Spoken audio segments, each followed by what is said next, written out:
Milwaukee, but he's not going there. He's trying to still go to Atlanta. If they can complete that signing. Montrezl Harrell went to the Lakers. The Lakers got better, strangely enough. Ibaka to the Clippers. Nice move.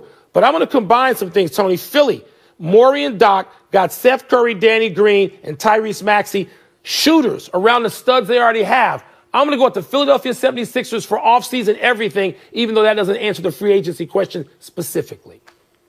Tremendous shock to anybody who's watched us for any length of time that you would praise D. Morey and D. Rivers. Tremendous. Everybody is drinking right now, waiting for that. Don't get drunk. I will tell you who made the best move. Eggnog. Los Angeles Lakers made the best move. They kept Anthony Davis and they kept LeBron James. You see what happened a few months back when they had Anthony Davis and LeBron James? Wasn't a free agent. Thanks for playing the game. It doesn't matter. It doesn't matter. Thanks the best move is the Los Angeles Lakers for doing that. Because they're better than everybody else once again. They are. They're the best team. So you automatically have them repeating based on what they just did? I just said I think they're the best team, so I would give them the best odds. It's not automatic. It's not automatic. Best no. What are you doing? No. You know? Best odds. Go to Vegas. Get out of here. Go visit me and Uncle Sal. That's it. Eat a lot of turkey, drink a lot of eggnog. We're done. Back to you. When asked about whether or not the Clippers wanted him back, he said, apparently not if I'm on the other side, so it is what it is, really. Jalen, what do you think about him just coming out and saying that the Clippers didn't really want him back? I'm going to keep it 1,000. He ruined some of his value by playing poorly in the playoffs. You're going to see a lot of people getting big deals this offseason. The reason why he didn't get a long-term deal is because he was the defensive liability that the Joker continued to take advantage of to the point where they had to take him out of the game. Of course, if the Clippers would have stepped up and signed him to a big deal, or Charlotte would have gave him a big deal, or any team in the league would have gave him a big deal, guess what? He would have signed with that team. He signed with the Lakers because they were offering a 2-year deal, an opportunity to win a championship, and he hopes to replay his value as somebody that won Sixth Man of the Year. With the Lakers adding Trez, and they had Schroeder, and they had Matthews, Gasol, it really feels like they upgraded, they got better. And you remember last year before the season, we were talking about the Lakers and the Clippers being neck and neck, but when you look at what the Clippers did, it doesn't feel like they're keeping pace. Take a look at what they did, Jalen. Well, it's not just the Clippers, it's the rest of the league, Jacoby. And you got to look at it from a standpoint almost like a real estate transaction.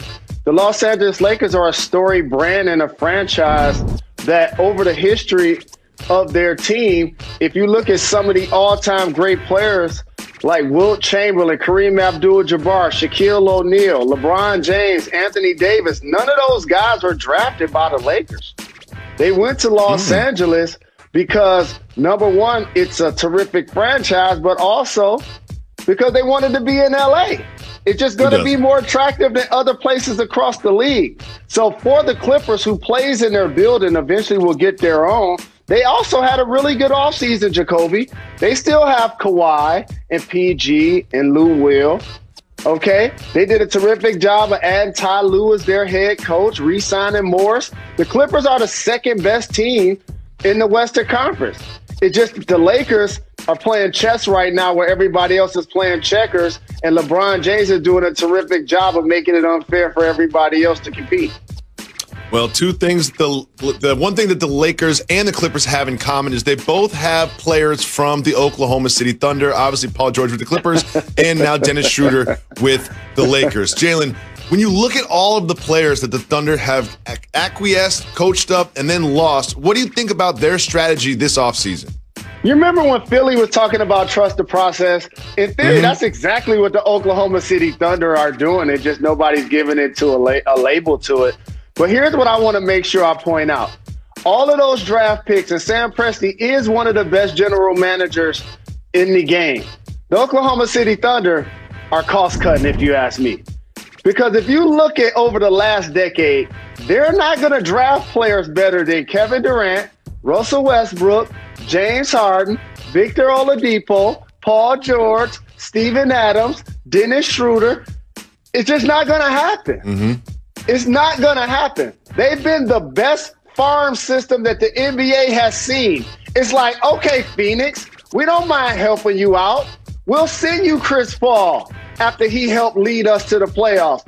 Wouldn't most teams be trying to keep SGA and Schrader together? But no, they're going to give up Schrader and trade him to the defending world champion. Didn't Danilo Gallinari just get a big deal with the Atlanta Hawks to help them out? Didn't Steven Adams just go to New Orleans to help them out? So if you're an Oklahoma City fan, you're really excited on paper that you got so many picks, but in theory, they ain't trying to win, dog. They cost cutting. They cost cutting. They are. They absolutely are. Dennis Schroeder is now on the Lakers, and I used to call him Schrader as well, but I think he changed it. But he did like a Robinson thing on us halfway through his career. Now, Jalen, there's another interesting report from the NBA, and that is not just that John Wall no longer wants to be with the Wizards, but the GM, Tommy Shepard, says we have absolutely no plans on trading Wall. What do you think about the GM coming out and straight up saying he can ask all he wants, but that doesn't mean that we have to trade him? I think this offseason for John Wall, when you've seen as many videos of him playing ball as in undisclosed locations in Brooklyn, it makes the organization look down at his pay salary structure and say, do we want to build around him basically after he's returning from the injury that he's returning after? And while still a talented player, on paper, you got to look at some of the deals that you're being offered. And Russell Westbrook was one of the names that was thrown out there. And for the Houston Rockets, they wanted more in return than just John Wall. If they were going to give up Russell Westbrook, this is a deal that I wouldn't be surprised, Jacoby, if it got revisited. Because for the Washington Wizards, they've decided they're going to build around Bradley Beal. They just gave Bertans a big deal. And so for that franchise, it's going to be interesting to see if Wall starts the season with them or he ends up elsewhere. Absolutely. I think that Westbrook to Wall trade, it just makes so much sense. They're always talking about trading James Harden. Let's keep the scoring champion. Let's keep the former MVP scoring champion. And let's build around him, and let's get rid of Westbrook, who's definitely more of a problem than James Harden was when it came to their production, especially in the bubble. Now, Jalen, we also have some news from the Celtics. They have extended Jason Tatum, gave him $195 million. They've made some other moves that you can take a look at. What do you think about what the Celtics have done this offseason in their competition in the East? I think something that I've acknowledged over the last year or so, while Danny Ainge is a terrific GM, he had a chance to cash his chips in the middle of the table and he overplayed his hand. Of course, Jason Tatum is an all-NBA player that you want to give a max deal to, and Jaylen Brown's an all-NBA player, also a lockdown defender. But when you start losing Al Horford, Kyrie Irving, and Gordon Hayward for no assets in return, now you start to look back at the journey and like, wait a minute, they were in play for Anthony Davis, and what happened?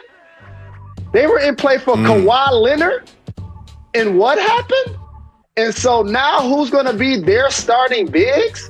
When you look at their team, Tristan Thompson, is he going to be the guy that's closing games for the Celtics this year? That is not what you anticipate as they were accumulating assets over the last handful of years and you were building out the Boston Celtics starting team and their bench. We always talk about Danny Ainge and all the assets and the trade assets and the draft picks they had. Well, they never really used those trade assets in trades, and the draft picks they did draft